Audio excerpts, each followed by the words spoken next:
జై శ్రీరామ్. అందరికీ నమస్కారం. వెల్కమ్ టు న్యూస్ అఖండ.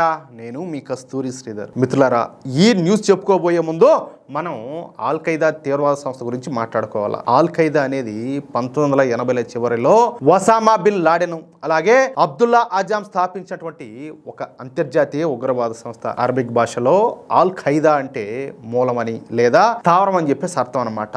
ఆఫ్ఘనిస్తాన్ పైన సోవియట్ యూనియన్ దండయాత్ర చేసినటువంటి సమయంలో దానికి వ్యతిరేకంగా పోరాడిన ముజాహిదీన్లకు మద్దతుగా ఈ నెట్వర్క్ అనేది ప్రారంభమైంది. కఠినమైనటువంటి షరియా చట్టంతో కూడినటువంటి ప్రపంచ ఇస్లామిక్ దేశాన్ని స్థాపించడం, అలాగే ముస్లిం దేశాల్లో పాశ్చాత్య దేశాల ప్రభావాన్ని తొలగించడం దీని యొక్క ప్రధాన ఉద్దేశంగా ఉన్నదన్నమాట. మెయిన్ టార్గెట్ వచ్చేసి అమెరికా. సెప్టెంబర్ 11, 2001 అమెరికా పైన జరిగినటువంటి దాడులతో ఈ సంస్థ అనేది ప్రపంచ వ్యాప్తంగా బాగా పాపులర్ అయిపోయింది. ఆ తర్వాత అమెరికా ఆఫ్ఘనిస్తాన్ మీద దాడులు చేయడం, ఆ తర్వాత బిన్ లాడెన్ ను పాకిస్తాన్ లో పట్టుకుని చంపేయడం, ఆ విషయాలన్నీ కూడా మీకు తెలిసినట్టే. ఆ తర్వాత ఇది వివిధ ప్రాంతీయ శాఖల ద్వారా కార్యకలాపాలన్నీ కూడా నిర్వహిస్తుందన్నమాట. ఇది ఐసిస్ అనేది మెయిన్, ఆ హెడ్ అది అట్లా ఉంటుంది. దాని నుంచో లేకపోతే దాని పేరు చెప్పుకొని కొన్ని పిల్ల గ్యాంగులు, కొన్ని పిల్ల ఉగ్రవాద సంస్థలు ఏర్పడతాయన్నమాట. వీళ్ళు ఏం చేస్తారంటే దాని పేరు చెప్పుకొని వీళ్ళంతా కూడా దాడులు చేస్తూ ఉంటారు. మన భారతదేశంలో కూడా తన కార్యకలాపాలను విస్తరించేందుకు all Qaeda Indian sub continent పేరుతో ఒక విభాగాన్ని అయితే ఏర్పాటు చేసింది. చూడండి, ఆల్ ఖైదాను ఐక్యరాజ్య సమితి భద్రతా మండలితో పాటు ప్రపంచంలో ఉన్నటువంటి అనేక దేశాలు దాన్ని ఒక ఉగ్రవాద సంస్థగా గుర్తించి నిషేధం అయితే విధించాయి. ఇక ఐసిస్ తీవ్రవాద సంస్థ విషయానికి వద్దాం. ఇక్కడ ఐసిస్ అంటే Islamic state of Iraq and Syria అని చెప్పేసి అర్థం అనమాట. ఇది ఆల్ ఖైదా కంటే ఇంకా డేంజర్ అన్నమాట. అర్థమవుతుందా? చాలా డేంజరస్ తీవ్రవాద సంస్థ ఇది. ఇరాక్ అలాగే సిరియా ప్రాంతాలలో ఉద్భవించినటువంటి ఒక అతివాద సున్నీ జిహాదీ సంస్థ. ఈ తీవ్రవాద సంస్థను అబూ బకర్ అల్ బాగ్దాది స్థాపించాడు. ఈ సంస్థ ఎక్కువగా ఇరాక్ లోను అలాగే సిరియాలో కేంద్రీకృతమై ఉంటుందన్నమాట. అయితే అమెరికా దాడుల మూలంగా 2019లో తన భౌగోళిక భూభాగాలను కోల్పోయినప్పటికీ ఈ ఐసిస్ ఒక గెరిల్లా నెట్వర్క్ గా ఇంకా కొనసాగుతానే ఉండాలి. ప్రస్తుతం సిరియాలోని ఎడారి ప్రాంతాల్లోనూ అలాగే ఆఫ్రికా అలాగే ఆసియాలోని వివిధ శాఖల ద్వారా దాడులకైతే పాల్పడుతుంది. ఈ సంస్థకు 2023 నుంచి అబూ హఫ్స్ అల్ హషిమి అల్ ఖురాషి నాయకుడిగా చలామణి అవుతున్నాడు అనమాట. వీడి నాయకత్వంలో ఐసిస్ మళ్ళీ తిరిగి పుంజుకుంటుందన్నమాట. గత 2 సంవత్సరాల్లో ఈ ఐసిస్ సంస్థ చెప్పాలంటే 3 రెట్లు పెరిగిందంట. అంటే చూడండి, బలపడుతుందన్నమాట. ఇక ఈ 2 అంతర్జాతీయ తీవ్రవాద సంస్థలైనటువంటి ఆల్ ఖైదా అలాగే ఐసిస్ల దృష్టి ఇప్పుడు మన దేశం మీద పడింది. అది కూడా మన ఆంధ్రప్రదేశ్ మీద. ఆంధ్రప్రదేశ్ రాష్ట్రం అనేది కొంచెం శాంతియుతంగా ఉండేటటువంటి రాష్ట్రం అనమాట. ఇక్కడ జిహాదీల సంఖ్య తక్కువగా ఉండటంతో ఆంధ్రప్రదేశ్ లో జిహాదీ కార్యకలాపాలు, ఈ తీవ్రవాద కార్యకలాపాలు తక్కువగా ఉంటాయన్నమాట. అందుకే ఈ 2 తీవ్రవాద సంస్థలు ఏరి కోరి ఆంధ్రప్రదేశ్ ను ఎంచుకున్నాయి. ఈ మధ్య కాలంలో ఈ ఉగ్రవాదులుగా మారిన వాళ్ళు, తీవ్రవాద సానుభూతి పరులు పెద్ద ఎత్తున పట్టుబడతారు. ఏది? ఆంధ్రప్రదేశ్ లో. అవునా కాదా? ఇక ఆన్లైన్ ద్వారా ఆంధ్రప్రదేశ్ లో ఉన్నటువంటి ఈ జిహాదీ మనస్తత్వం ఉండేటటువంటి వాళ్ళ గురించి వెతకడం ప్రారంభించారన్నమాట. అర్థమైందా? ఈ క్రమంలోనే ఆంధ్రప్రదేశ్ లో ఆల్ ఖైదా అలాగే ఐసిస్ వంటి ఉగ్రవాద సంస్థల కార్యకలాపాలకు సంబంధించి ఇటీవల కొన్ని కీలక పరిణామాలు అయితే చోటు చేసుకున్నాయి. విజయవాడకు చెందినటువంటి 3 యువకులు మహమ్మద్ రహమతుల్లా షరీఫ్ అలాగే మీర్జా సోహెల్ బేగు అలాగే మహమ్మద్ దానిష్లను ఏపీ కౌంటర్ ఇంటెలిజెన్స్ పోలీసులు అరెస్ట్ చేశారు. వీళ్లకు సంబంధం ఉన్నటువంటి ఒక మహిళను, ఒక హైదరాబాద్ మహిళను హైదరాబాద్ లో అరెస్ట్ చేశారనమాట. వీళ్ళు ఆల్ ఖైదా అలాగే ఐసిస్ భావజాలానికి ఆకర్షితులైపోయి విదేశీ హ్యాండ్లర్లతో సంబంధాలు కలిగి ఉన్నట్లు గుర్తించారనమాట. ఇదే న్యూస్ మీద నేను కొన్ని వార్తాపత్రికల్లో చూసా. వీళ్ళేదో అమాయకులన్నట్టు, వీళ్ళేదో పేదవాళ్ళన్నట్టు, వీళ్ళ పేదరికాన్ని ఆసరాగా చేసుకొని విదేశీ హ్యాండ్లర్లు ఏదో వీళ్ళను వాళ్ళ బుట్టలో వేసుకున్నట్టు ఈ విధంగా అంతా రాసినాయి. అరే సిగ్గుండాదారా ఒకరున్నా? వాడు చేస్తాన్ని మత పిచ్చితో చేస్తున్నాడు. వాడు ఏం పేదరికంతో ఏం చేయడం లే. దానికి పేదరికం, బొంగు, బోషణం అని చెప్పేసి దానికి అంతటికి కలర్లు వేసి చెంకిలేద్ది దానికి సిగ్గులా మీలాంటి వాళ్ళకు. మీలాంటి ముండాకోరు ఈ వార్తాపత్రికలు, వార్తా ఛానల్ వల్లనే మన దేశం ఈ విధంగా సగం మరి సంకనాయిపోయింది. నిజాన్ని నువ్వు నిర్భయంగా చెప్పలేవు. నీకెందుకురా న్యూస్ పేపరు? నీకెందుకు ఒక మీడియా ఛానల్ మడిచాడన్నా పెట్టుకో?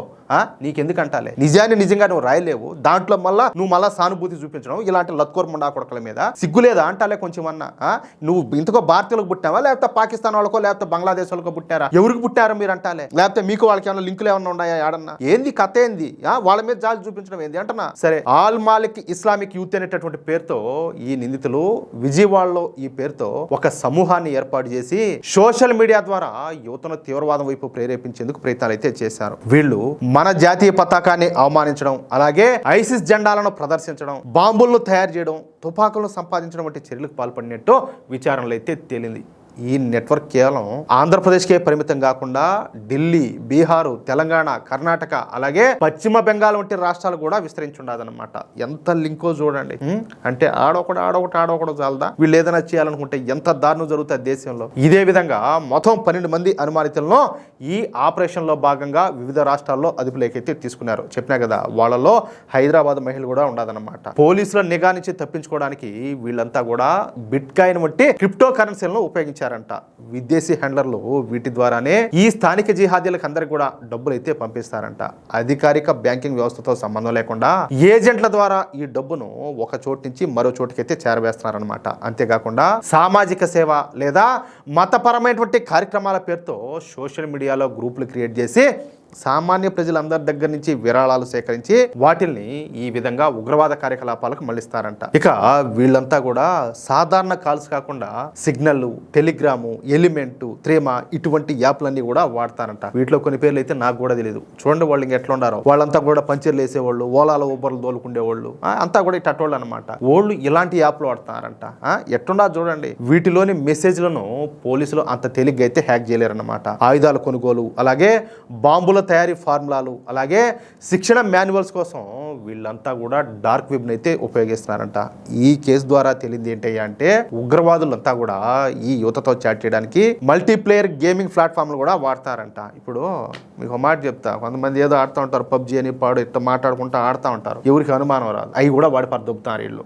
అంటే ఒక పక్కన ఆట ఆడినట్టే, రే వాడిని కాల్చరా, ఎండ కాల్చరా, ఆడ జుడి ఎడి చూడమని ఒక పక్కన ఇవన్నీ మాట్లాడుకుండేది. అంటే పోలీసులకు డౌట్ రాదని చెప్పేసి ఇష్ట ప్రకారం వాళ్ళకి ఏ అవకాశం ఉంటే ఆడ దూరుతారు. అలాంటి చోట ఏంటంటే ఇద్దరు వ్యక్తులు మాట్లాడుకోవడం ఎవరికి కూడా అనుమానం రాదు.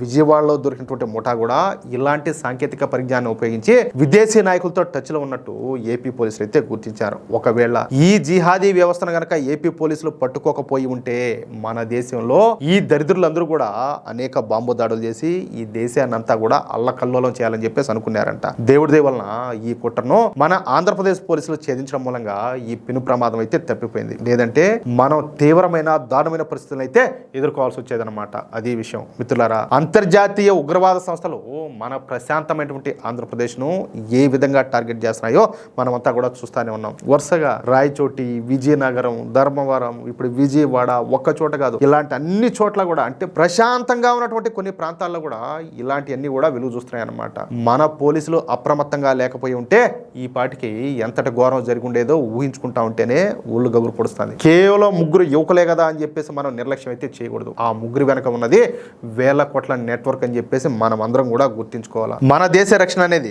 కేవలం మన దేశ సైనికులతో లేకపోతే మన పోలీసులు మాత్రమే కాదు, ప్రతి పౌరుడి బాధ్యత కూడా.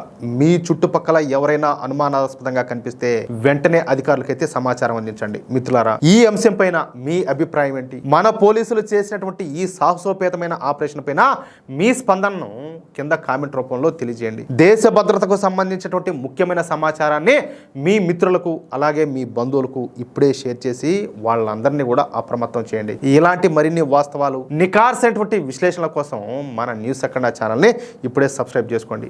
పక్కనే ఉన్నటువంటి గంట సింబల్ నొక్కడం మాత్రం మర్చిపోకండి. ఎందుకంటే మేము చేసేటటువంటి ప్రతి వీడియోకి సంబంధించిన నోటిఫికేషన్ మీకు వస్తుంది అనమాట. జై శ్రీరామ్, జై హింద్, భారత్ మాతా కీ జై.